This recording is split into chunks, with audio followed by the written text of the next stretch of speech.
Yo, what's up mga buddy? Um, Meron tayong lilinawin mga buddy sa tungkol sa yung vlog ko na sa Reels na yung tungkol sa namatay sa Cobra. Kasi may nag-comment dito mga buddy. Ang sabi niya mga buddy, ang Cobra approve yan ng DTI, hindi nila bibintayan kung nakakamatay ng tao. Baka makasuhan ka boy sa ginawa mo. Yan ang sabi niya mga buddy.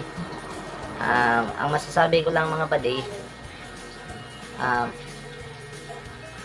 syempre aaproban niya ng DTI mga buddy kasi yung kumpanya ng Cobra mga buddy na babayad yan ng tax, kaya syempre aaproban talaga yan kahit nakakasama ito.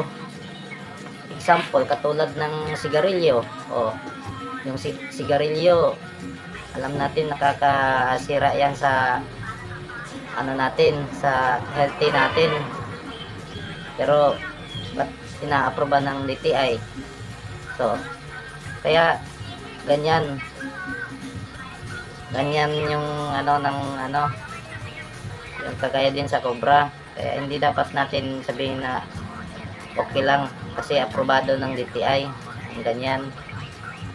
Kaya yun yung sinabi ng isang followers dito sa atin. Kaya yun ang explanation ko mga buddy. Yan lang mga buddy, amping ugampo kanunay.